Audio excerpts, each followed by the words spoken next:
पटकन सुचत पण नाही. जाऊ दे, मी करते मॅनेज, तुम्ही जा. संजू, तू खरं बोलायचं ठरवलंयस ना? मग बेबी मावशींशी खोटं का बोलणार आहेस? गाडीत बस. म्हणजे गाडीत बस.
चला.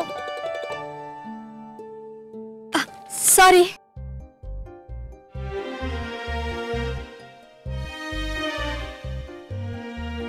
सॉरी. सॉरी.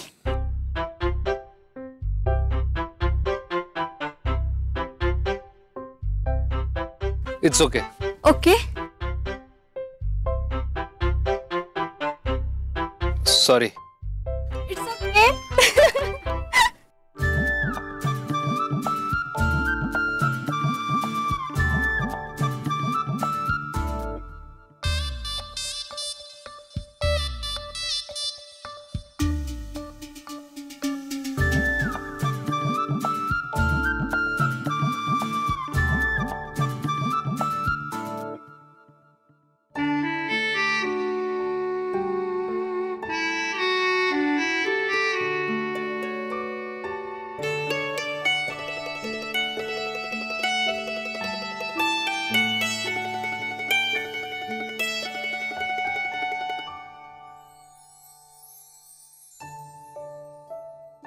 अहो, ते मी आई साहेबांबरोबर ज्यावेळेस पूजेला बसते ना, त्यावेळेस मी त्यांच्याकडनं गणपती स्तोत्र शिकलीये.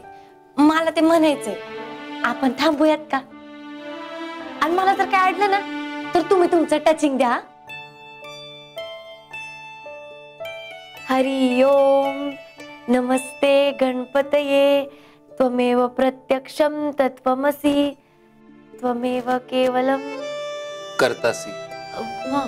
त्वमेव केवलम कर्तासी त्वमेव केवलम हर्तासी. किती निरागस आहे ही खोटं बोलली पण खोटं कधीच वागली नाही. हिला परिस्थितीमुळे खोटं बोलावं लागलंय जी तिच्या हातात नव्हती. पण माझं हिच्या इतकं धैर्य माझ्यात का नाहीये? मी का खरं लपवतोय? जिच्या मनात माझ्या आणि विवाहाबद्दल फक्त वाईट विचार आले, ते सुद्धा समोर आलेल्या परिस्थितीने, तर ही पुण्यापर्यंत आली माफी मागायला. आणि माफी मागितली सुद्धा. इतका विश्वास आहे तिचा माझ्यावर. आणि मी काय केलं? आठवलं तरी पुरुषभर मातीत गाडून घ्यावं असं वाटतंय स्वतःला. ही विश्वासघात केलाय आणि तरी सुद्धा माझ्या अपराधाची क्षमा मागायचं सुद्धा धाडस होत नाही मला. मी का बोलू शकत नाहीये? का? मला भीती वाटतेय का संजू माझ्या आयुष्यातून निघून जाईल म्हणून? नाही नाही देवा, मला वाटेल ती शिक्षा दे, पण संजूला ही दूर जाण्याचा विचार सुद्धा मला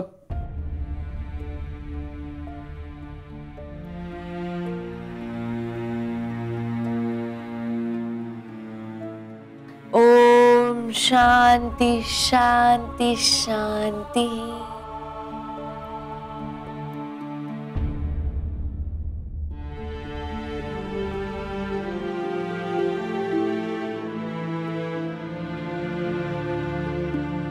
देवा, मला काय बी नकोय, पण ह्यांना कसला त्रास होऊ देऊ नकोस. यांच्या वाट्याचं दुःख बी तू माझ्या पत्रात टाक. माझ्यामुळे यांनी आधीच लई भोगलंय, आता आणखीन काही नको.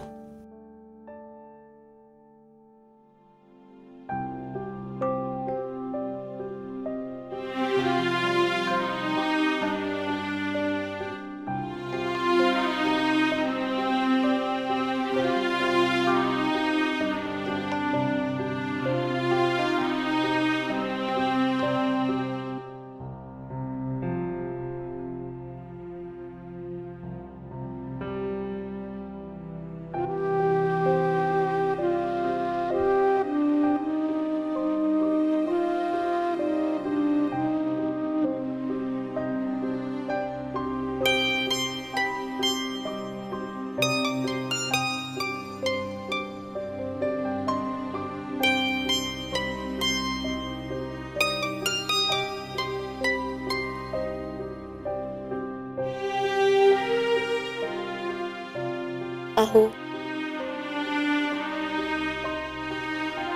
काय झालं? कुठं काय?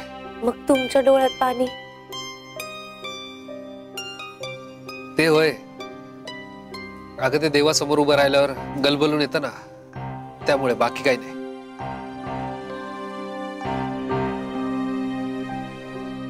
तुम्ही मला काही गोष्टी नाही सांगितल्या ना, तरी बी मला तुमच्या मनातलं सगळं कळतं. आणि मला माहितीये, गेल्या काही दिवसांपासून तुमच्या मनात काहीतरी डाचतंय, जे तुम्ही बोलू शकत नाही आहात किंवा बोलत नाही आहात, जे काही. पण मला खरंच असं वाटतं की तुम्ही बोलावं, तुमचं मन मोकळं करावं, कारण असं दुःखाचं वजन वागवणं लय अवघड आहे. मला सांगा. शेअरिंग संपलंय आपल्यातलं. माझ्याकडे आता शेअर करायला आनंद उरला नाहीये, आणि दुःख शेअर करायला तुझ्याकडे अधिकार नाही. असं म्हणतात की दुःख वाटल्यानं हलकं होतं, पण तुझ्यासोबत वाटून घेतलं तर जड जाईल मला.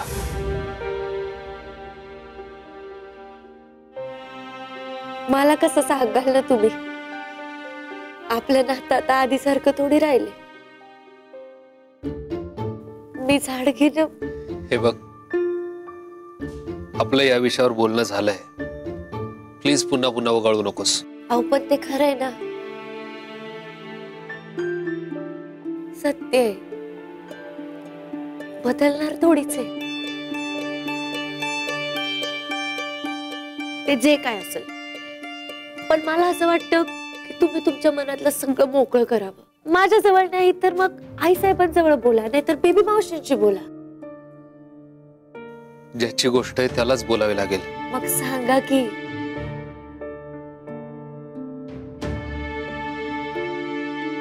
ज्याची असेल त्याला.